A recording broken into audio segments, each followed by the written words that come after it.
My name is Brian Hale. I was 47 years old when they fired me. And I want to tell you exactly how it happened, because the details matter. It was a Thursday afternoon in November. The kind of cold, gray November day where the sky looks like it gave up somewhere around noon. I was sitting in the glass-walled conference room on the 4th floor of Vantara Systems regional office. The one with the long white table and the view of the parking garage. I had been in that room probably 200 times. I had run client calls in there, training sessions, quarterly reviews.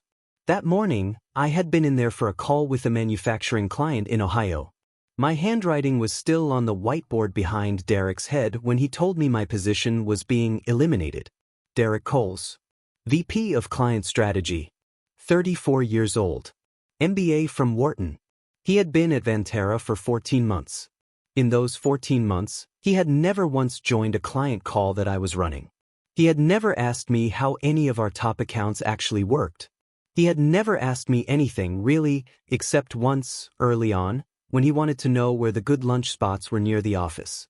He was sitting across the table from me in a very clean gray suit, looking somewhere slightly to the left of my face. Next to him was Sandra from H. Sandra had a manila folder in front of her and she was not making eye contact with anyone. I remember noticing that her pen was clicking.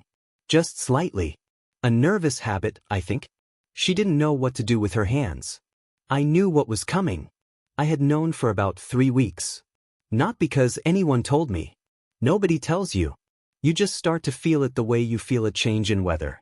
The meeting that gets scheduled with no agenda. The way your manager stops looping you into things. The silence where a response used to be. I had sent a raise request 6 weeks earlier. A professional, measured email to my manager Alan Marsh laying out my case clearly. 11 years of service, a client retention record that was the best in our region, and a number I thought was fair. I asked to go from $94,000 to $112,000. That was it. That was the email that ended my career at Vantara Systems. Derek spoke first. He used the phrase, strategic realignment, twice in the first minute. He said the company was moving in a new direction, and that my role as it currently existed was no longer part of that structure. He said they appreciated everything I had contributed. He used the word, contributed, the way people use it when they want to sound like they're paying you a compliment while they take something away from you. I didn't say much. I asked one question. I asked if this decision was connected to my compensation request. Derek said no. He said this was a business decision based on the company's evolving needs. He said it in the same tone you'd use to read back a terms and conditions paragraph. Sandra slid the folder toward me. Severance agreement. 8 weeks of pay. A non-disclosure clause. An HR hotline number printed at the bottom. I sat there for a moment. I looked at my handwriting on the whiteboard behind Derek's head. A list of integration notes I had written that morning for Ray Kowalski's team in Ohio. Nobody in that room knew what those notes meant. Not Derek. Not Sandra. Probably not even Alan, if he had been there. I signed where they told me to sign. I stood up. I shook Derek's hand because I was raised a certain way and some habits are hard to break. And then I walked out of that glass-walled conference room for the last time. 11 years. And that was how it ended. I want to be honest with you. I wasn't angry in that moment. Not yet. What I felt was something quieter and colder than anger. It was clarity. The kind of clarity that only comes when something you've been pretending isn't true finally becomes impossible to ignore. They thought firing me was the end of the problem. It was actually the beginning of theirs. They gave me 30 minutes to clear out my desk. Someone from facilities brought a cardboard box. The medium-sized kind. I remember thinking that was either an insult or an accident, and I honestly wasn't sure which. 30 minutes and a medium cardboard box. That's what 11 years looked like from the outside. I walked back to my desk and I started packing. A few of my colleagues were nearby. Most of them found reasons to be somewhere else. The ones who stayed kept their eyes on their screens with the kind of focus that only happens when someone is trying very hard not to look at you. I understood. There's nothing comfortable about watching a person pack up their career. Nobody knows what to say, and most people are also doing the quiet math of wondering if they're next. I didn't make it easier or harder for anyone. I just packed. Here is what went into that box. A client contact binder I had built myself, starting in my second year at Vantara. It was thick. The spine was cracked. I had updated it by hand every few months because the company's CRM system had gaps that nobody else bothered to fill. Years of direct contacts, personal notes, the right person to call at each account when things went sideways. That binder existed because I made it exist. It was not company property in any way that actually mattered. It was mine. A framed photo of my daughter Claire at her high school graduation. She was 18 in that photo, laughing at something off camera. That photo had sat on the corner of my desk for 2 years. A company award from 2019. A small acrylic thing they gave me for client retention performance.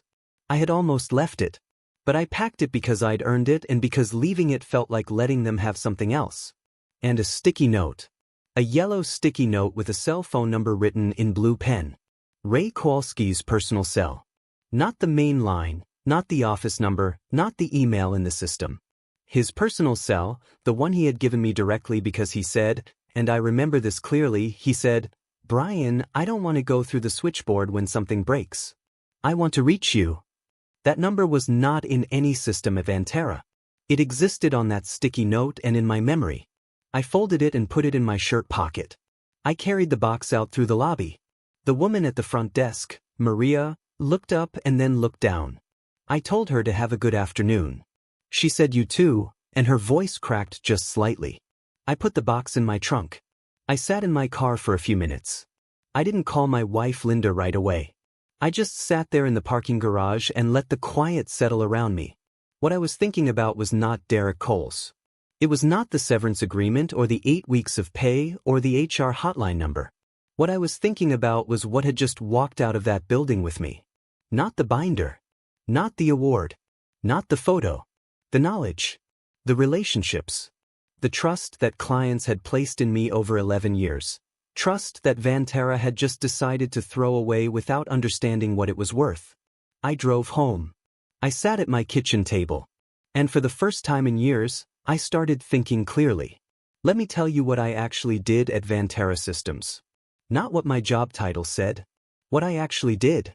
My official title was Senior Client Relationship Manager. That sounds straightforward.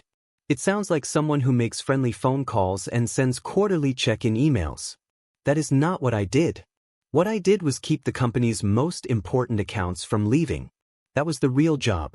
And I did it in ways that never showed up in any report Derek Coles ever read. Vantara's top 5 clients accounted for roughly 40% of the company's regional revenue. 4 of them were enterprise manufacturing firms, large operations with complex supply chains and software systems that needed constant management. The 5th was a logistics group out of Tennessee that had been with Vantara since almost the beginning. All 5 of those accounts had one thing in common. They had signed with Vantara and stayed with Vantara largely because of me. Not because of the product alone. The product was solid but not unique. There were competitors who could offer similar platforms. What those clients could not easily replace was the person who understood their specific setup, their specific history, and their specific problems. That person was me. I had built those relationships the slow way. The right way. I remembered things. I remembered that the operations manager at one of our Michigan accounts had a son who played college baseball, and I asked about him every time we talked. I remembered contract renewal dates better than the clients remembered them themselves. I flew out to visit accounts when nobody asked me to and nobody reimbursed me on time. I answered calls on Saturday mornings and Sunday evenings because when an enterprise system has a problem, it does not wait for business hours. I solved problems before they became crises. That was the job under the job. Most of the time, the clients never even knew how close they came to a real failure because I had already handled it before it reached them. And then there was the technical side. 3 of those 5 enterprise clients were running a legacy integration setup, older middleware that connected Vantara's platform to their internal systems. This setup was not well documented. It had been built in phases over several years, adjusted and patched as each client's needs changed, and by the time I had been at Vantara for 5 or 6 years, I was the only person who fully understood how all of it worked. Not because I had hidden that knowledge. I had tried to document it. I had written internal guides that nobody read. I had offered to walk the technical team through it more than once. The interest was never there. Derek Coles had been VP of Client Strategy for over a year and had never once asked me about the legacy integration setup. I don't think he knew it existed. There was one client I kept coming back to in my mind during those first days after the firing. Ray Kowalski. He was the procurement director at a manufacturing firm in Morrow, Ohio. Mid-size operation, about 800 employees, very process-driven. Ray was not an easy person to work with in the beginning. He was skeptical, direct, and not interested in being managed. But over time, we developed something real. A working relationship built on the fact that I never wasted his time and I never made him a promise I didn't keep. About 3 years before I was fired, Ray said something to me during a lunch meeting. He said it plainly, the way Ray said everything. He said, "Brian, I'm going to be straight with you. If you ever leave Vantara, I'm going to have to take a serious look at whether we stay." I had laughed a little and told him I wasn't going anywhere. I wasn't laughing about that anymore. I want to go back and explain how the raise request happened. Because it didn't come from nowhere. And it wasn't reckless. It was the most reasonable thing I had done in years, and it cost me everything. For 3 years, my salary had not moved. Not $1. I was earning $94,000 a year. I want to be clear about what those 3 years looked like.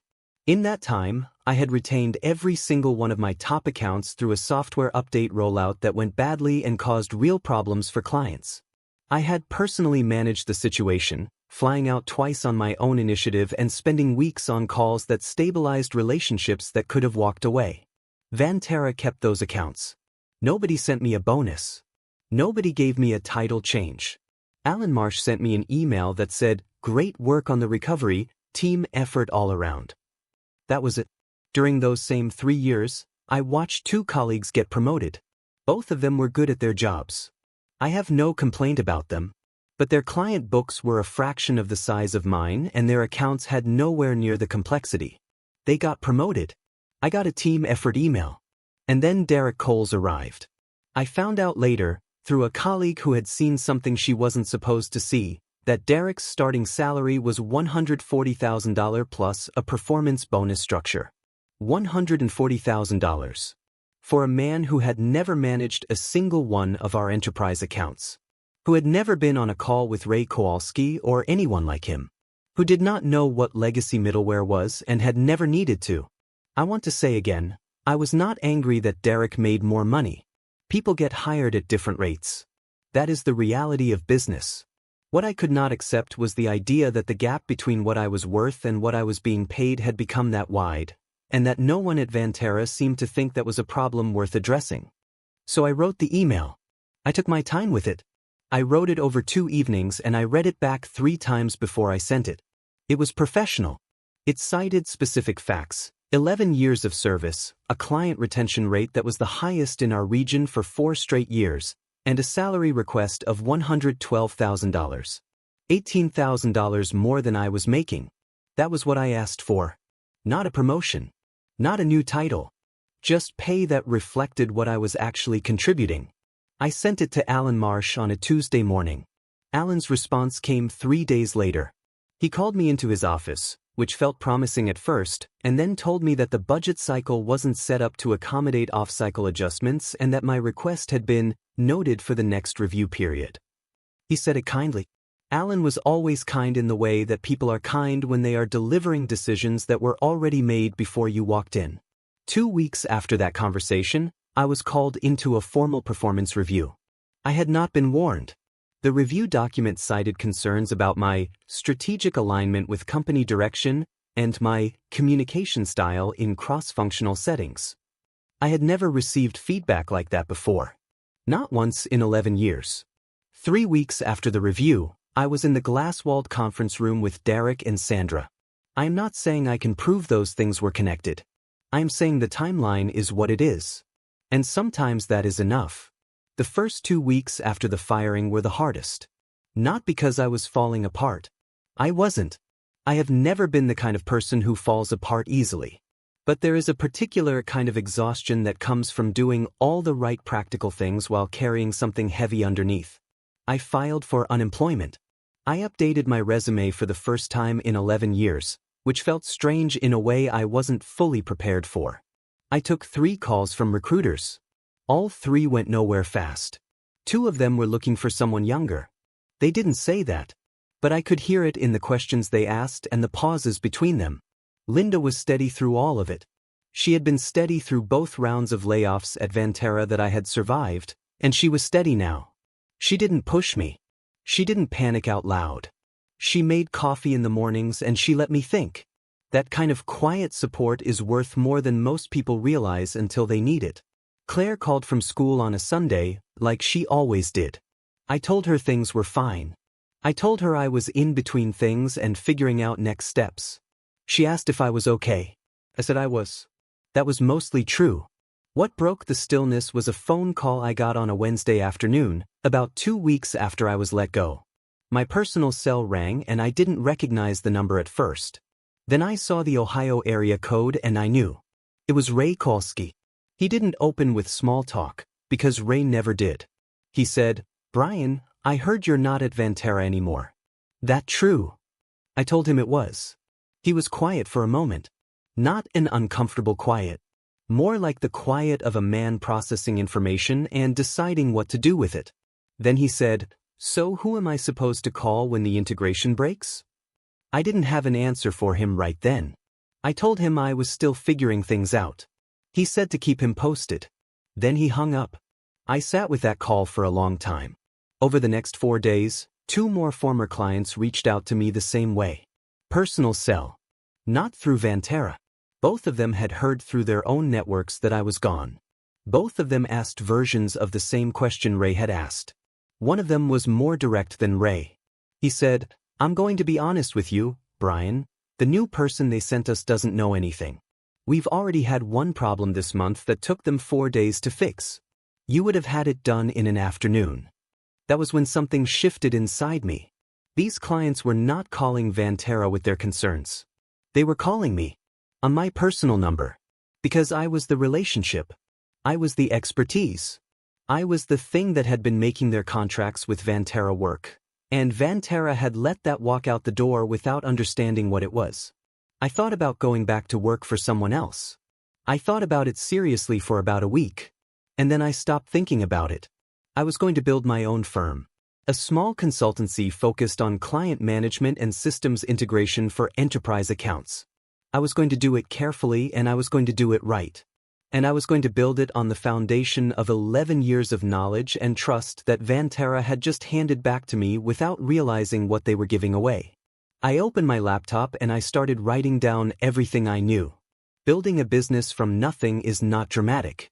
That is the first thing I will tell you. There are no movie moments. There is no single morning where everything clicks into place and the path forward becomes obvious. What there is a long series of small decisions that either hold together or they don't. I made those decisions carefully. The first thing I did was call a lawyer. I needed to understand exactly what my severance agreement and my old employment contract allowed me to do. Specifically, I needed to understand my non-solicitation clause. This is the part of an employment agreement that restricts you from going after a former employer's clients after you leave. I had read my non-solicitation clause before. I had read it when I first signed my contract at Vantara, 11 years earlier, because I was the kind of person who read things before signing them. I knew what it said, but I wanted a lawyer to confirm it.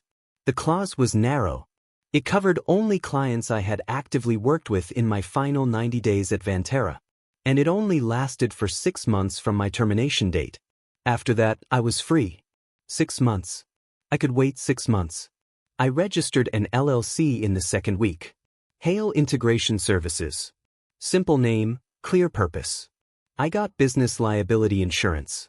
I set up a basic website. Nothing fancy, just professional enough to be credible. I opened a separate business bank account.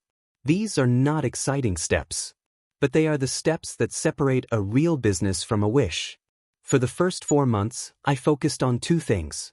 The first was building my operational framework, designing exactly what services I would offer, how I would price them, and how I would structure client agreements. I documented everything I knew about enterprise client management and legacy systems integration. Not just the technical details, but the process. The way problems actually happen in the field. The way clients think. The way you keep a relationship strong through a crisis rather than losing it. The second thing I did was take 2 short-term consulting contracts. Neither of them were in my former client space. They were referrals through old professional contacts, smaller companies with simpler needs. They didn't pay what I had been making at Vantara. But they kept money coming in and, more importantly, they kept me sharp and working. Linda knew everything. I showed her the numbers every week. We had savings, but savings move faster than you want them to when you are also paying a mortgage and a college tuition. We were careful. We cut what we could cut without making life feel like punishment. She never once suggested I give up and take whatever corporate job would have me. She had watched Vantara underpay me for 3 years. She had more anger about it than I did, honestly. Claire called every Sunday. I kept telling her I was building something. I didn't tell her how close the margins were some months. She was focused on school. That was where her focus needed to be. Meanwhile, I watched Vantara from a distance. I was not obsessive about it. I checked LinkedIn maybe once a week. Derek Coles was posting regularly about strategic vision and client-centered growth. The language was smooth and said nothing. I read it the way you read a weather forecast you already know is wrong.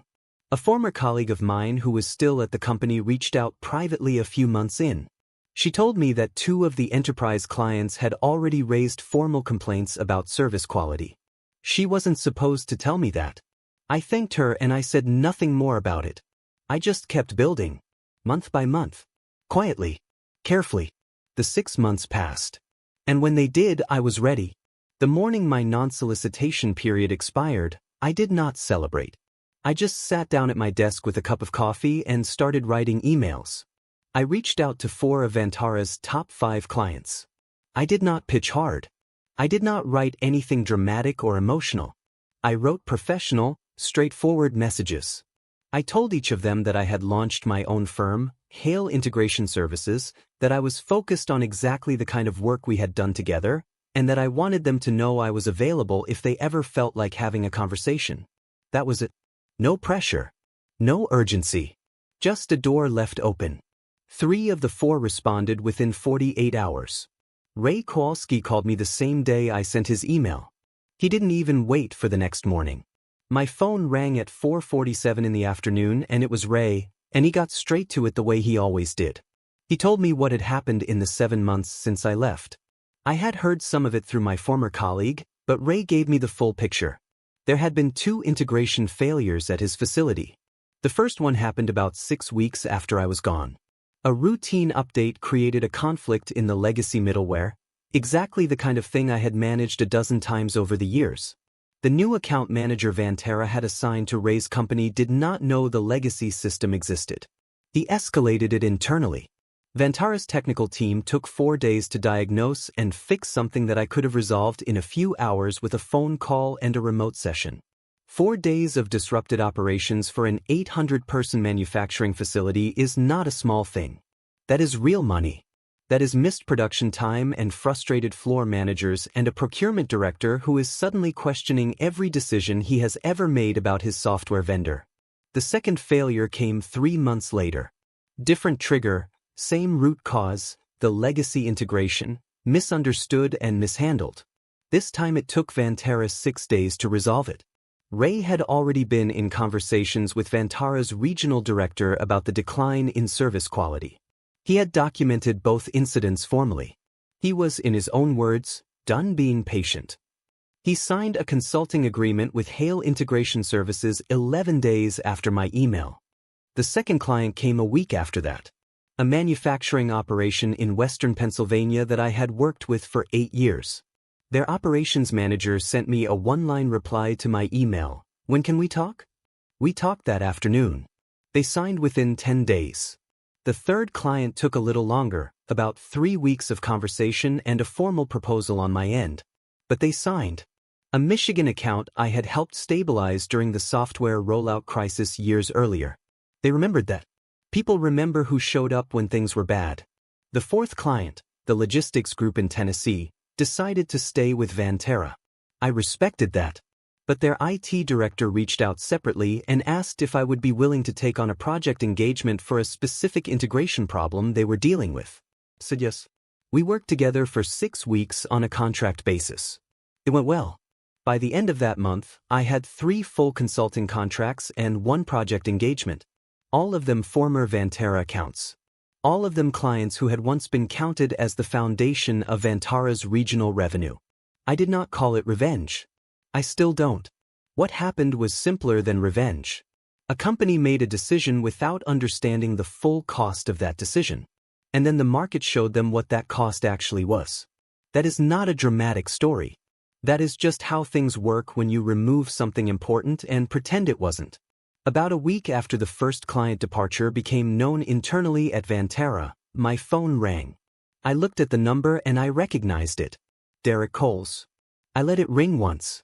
Then I answered. He was polished about it, I'll give him that. He said the company was going through some transitions and that there might be an opportunity for me to come back in a consulting capacity. He said they valued my expertise. He used the word valued. I noted that. I told him I appreciated the call. I told him I had to decline. I told him I wished the team well. Then I hung up and I went back to work. It has been 18 months since that Thursday afternoon in November. Since the gray conference room and the manila folder and Derek Coles looking slightly to the left of my face. Let me tell you where things stand now. Hale Integration Services has 5 clients. 3 of them are former Vantera accounts. The other 2 came through referrals. Word travels in these industries, and when your work is good and your clients talk to each other, new doors open without you having to force them. My annual revenue is higher than my salary ever was at Vantera. Not by a dramatic number, but meaningfully higher and growing and entirely mine. I hired a part-time contractor 6 months ago. A younger guy with strong technical skills who needed someone to show him how enterprise-client relationships actually work in the field. I enjoy that part more than I expected to. Passing something on has a different kind of value than I understood before. Claire finished her 2nd semester of college. She is doing well. The tuition is covered. The mortgage is fine. Linda and I went away for a long weekend in the spring, the first real trip we had taken in 4 years. Nothing extravagant. Just a few days where neither of us had to think about numbers. My life is not a dramatic success story. I want to be clear about that. I am not running a large company. I am not wealthy. I do not have a team of 20 people or an office with a view of something impressive. What I have is a small, solid business doing exactly the work I was doing at Vantera, but doing it on my terms, for clients who actually understand what they are paying for, at rates that reflect what the work is genuinely worth. That feels like more than it might sound like. After 11 years of invisible labor, it feels like quite a lot. I don't hate Derek Coles. I don't spend time thinking about Alan Marsh or the glass-walled conference room or the medium cardboard box. That chapter closed and I closed it myself. Holding on to anger about it would cost me more than it would ever cost them. What I learned is simpler than revenge. It is this. Loyalty to a company that does not value you is not a virtue. It is a habit. It is something you do because it is familiar and because stopping feels dangerous. I stayed at Vantera for years past the point where I should have started building something of my own. Not because I was afraid exactly. Because I had convinced myself that loyalty was its own reward. That if I kept showing up and kept delivering, eventually the people above me would see it and respond to it. That is not always how it works. Sometimes the people above you have already decided what you are worth to them, and no amount of Saturday morning phone calls will change that number. The moment I stopped protecting people who had already decided I was disposable was the moment things actually started moving. If you are watching this and you are sitting at a desk where your value is invisible to the people above you, I am not going to tell you what to do. That is your decision, and your life and your situation is not the same as mine. But I will tell you this much. The clients who matter already know what you are worth. Sometimes you just have to give them a way to show you.